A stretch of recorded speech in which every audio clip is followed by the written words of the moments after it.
Bom dia, um feliz domingo. Hoje, dia 12 de fevereiro. Vida e Ministério de Jesus. Esse é o título da lição. A lição começa dizendo que no início aí do ministério público de Jesus, Jesus foi visitar aí Nazaré, sua cidade natal.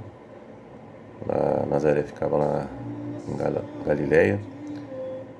E as pessoas ali já tinham ouvido falar de sua obra e também dos seus milagres.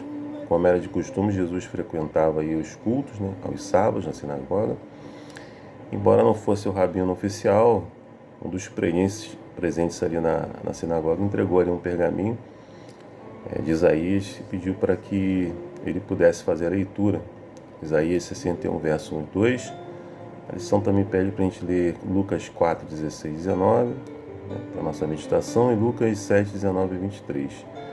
Isaías 61, verso 1 e 2, ele diz que o Espírito do Senhor Deus está sobre mim, porque o Senhor me ungiu para pregar as boas novas aos quebrantados, enviou-me a curar os quebrantados de coração, a proclamar a libertação aos cativos e por liberdade aos algemados, e a pregoar o ano aceitável do Senhor e o dia da vingança do nosso Deus, e a consolar todos os que choram.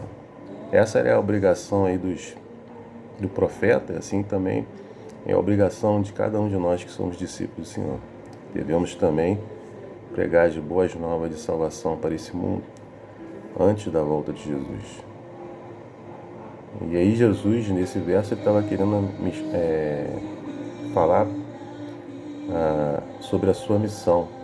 O Messias veio para libertar os pobres sofredores na terra. E aí os líderes religiosos aparentemente ignoravam as profecias que falavam de um Messias sofredor e aplicavam mal aqueles que apontavam para a glória de sua segunda vinda, o que deveria servir como lembrete para nós de que é muito importante compreender a profecia. A maioria das pessoas acreditava na falsa ideia de que a missão do Messias era libertar Israel dos romanos. Pensar que a declaração da missão do Messias vinha de Isaías 61, 1 e 2 deve ter sido um verdadeiro choque. Os pobres geralmente eram desprezados pelos oficiais inescrupulosos, como cobradores aí de impostos, negociantes e até mesmo seus próprios vizinhos. Pensava-se que a pobreza fosse maldição de Deus e que a sua condição fosse culpa deles mesmos. Com essa mentalidade, poucos se preocupavam com os pobres e sua situação difícil. No entanto, o amor de Jesus pelos pobres foi uma das maiores evidências de sua identidade como Messias, conforme visto aí na resposta de Jesus à pergunta de João Batista sobre ele ser o prometido. E aí vocês podem ler esse Mateus 11, verso 1 a 6. Podem meditar. Lá em Desejar de Todas as Nações, vem dizendo o seguinte: como os discípulos do Salvador, João Batista não compreendia a natureza do reino de Cristo. Esperava que Jesus tomasse o trono de Davi e, com o passar do tempo, sem que o Salvador reivindicasse qualquer autoridade real, João ficou perplexo e perturbado. Então a gente vê que os discípulos também estavam confusos sobre a missão que Deus havia de fazer neste mundo. E por que ele veio? Na verdade, ele veio para salvar, trazer salvação para todos.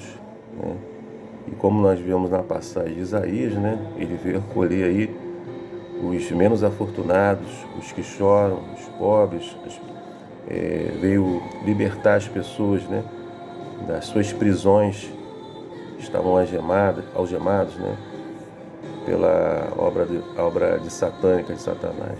E hoje não é diferente. Jesus vai voltar para nos libertar desse mundo pecaminoso, nos resgatar desse mundo em que só Ele, né, pode trazer salvação para cada um de nós, não é isso?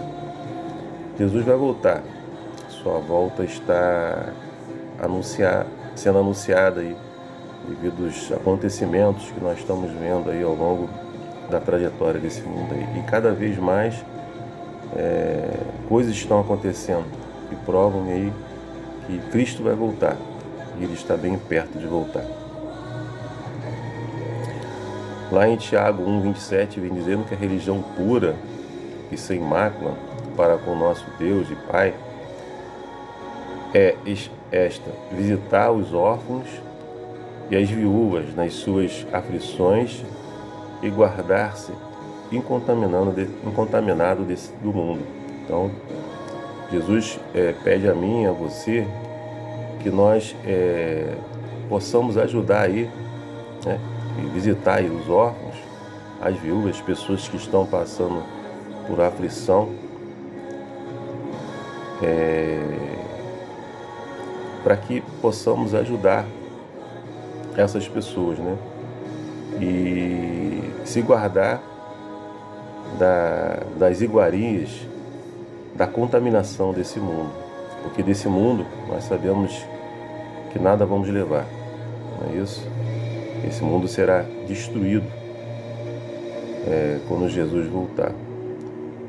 E esse verso nos ajuda a definir a nossa prioridade religiosa, né, que nós devemos ter. Como nós vimos na lição passada, nós devemos olhar e cultivar as coisas do alto, as coisas celestiais, não é isso?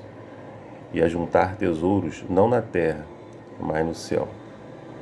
Que assim como Jesus nos ensina, que devemos seguir o seu exemplo também, a ajudar as pessoas, os órfãos, as viúvas, as pessoas menos afortunadas que estão passando aí por momentos difíceis, em aflições, que possamos fazer isso também e com certeza levar as boas novas de salvação também para essa pessoa. Existe um Deus que se preocupa assim com elas, com você e comigo. Que Deus te abençoe, te dê um ótimo domingo abençoado. É meu desejo, minha oração. Amém.